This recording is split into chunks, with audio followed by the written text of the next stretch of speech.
Baik, bismillahirrahmanirrahim. Assalamualaikum warahmatullahi wabarakatuh.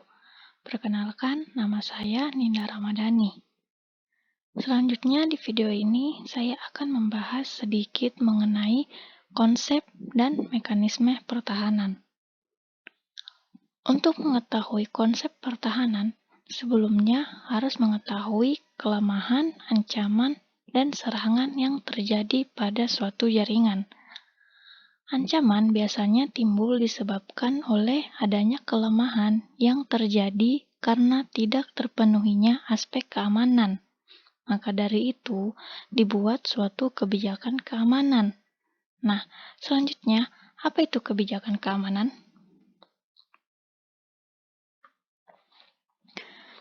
Kebijakan keamanan atau security police merupakan infrastruktur keamanan yang harus dimiliki oleh sebuah institusi untuk mengatasi permasalahan, misalnya menentukan mekanisme apa yang akan digunakan untuk melindungi atau memperbaiki jaringan. Selanjutnya, pentingnya kebijakan keamanan. Nah, security police sangat penting untuk dikembangkan, mengingat kebijakan akan sangat menentukan apa yang boleh dan apa saja yang tidak boleh dilakukan oleh user dalam jaringan komputer yang dimiliki oleh sebuah institusi. Dalam hal ini, untuk mengurangi masalah ancaman dan serangan tersebut. Tanpa kebijakan keamanan, para ahli keamanan jaringan tidak dapat melakukan tugasnya secara proporsional jika tidak mendapat dukungan resmi dari pimpinan atau manajemen institusi yang jaringan komputernya mengalami masalah serangan keamanan.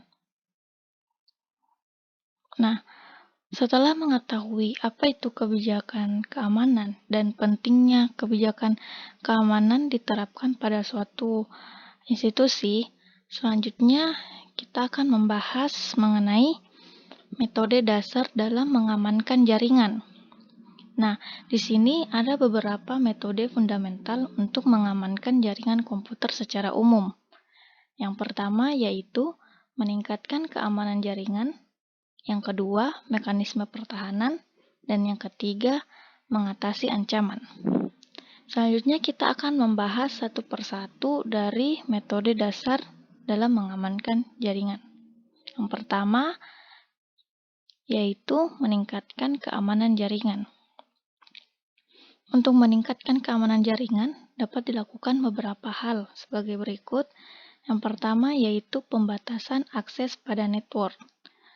Nah, penggunaan password untuk pembatasan dan pembedaan hak akses karyawan dalam sebuah jaringan milik perusahaan atau institusi.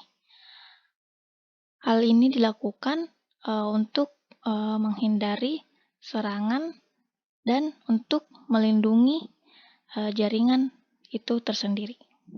Yang kedua, penggunaan enkripsi.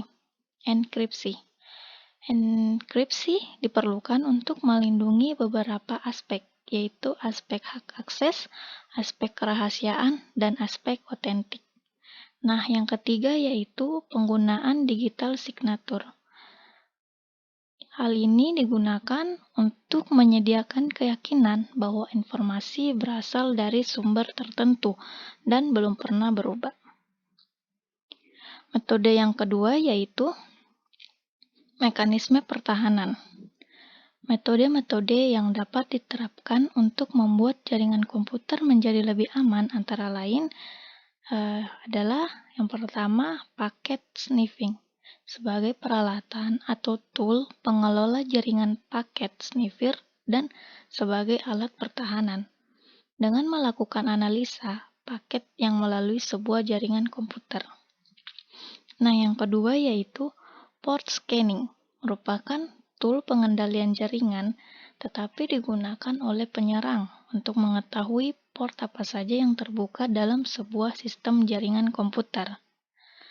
Nah, untuk melakukan pertahanan, maka jika terdapat port yang terbuka tetapi tidak digunakan lagi atau untuk sementara tidak digunakan, maka sebaiknya segera dimatikan agar tidak menjadi celah bagi penyerang untuk menyerang jaringan tersebut.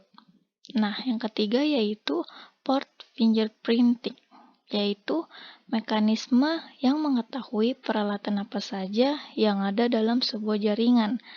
Hal ini penting karena peralatan dan sistem operasi memiliki karakteristik dan kelemahan masing-masing. Selanjutnya, yang ketiga yaitu mengatasi ancaman. Nah, di sini beberapa serangan terhadap jaringan komputer dan cara mengatasinya seperti apa. Yang pertama yaitu DOS atau DDoS, dan Smurf attack. Langkah keamanannya yaitu microblocks. Nah, ketika ada sebuah host menerima paket inisiasi, maka host akan mengalokasikan ruang memori yang sangat kecil, sehingga host tersebut bisa menerima koneksi lebih banyak. Nah, yang kedua yaitu serangan paket sniffing. Nah, gimana cara langkah keamanannya? Yaitu memeriksakan apakah ada host di jaringan yang sedang dalam mode promiscuous sehingga dapat melakukan sniffing.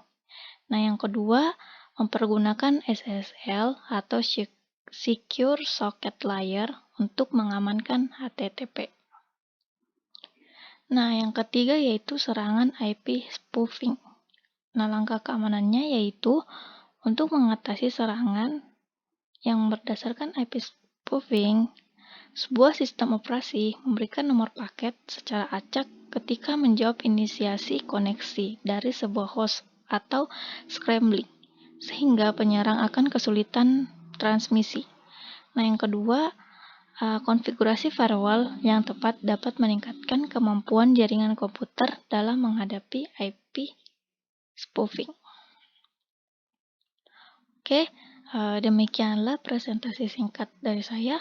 Apabila ada kekurangan mohon dimaafkan. Wabillahi taufiq wal hidayah. Wassalamualaikum warahmatullahi wabarakatuh.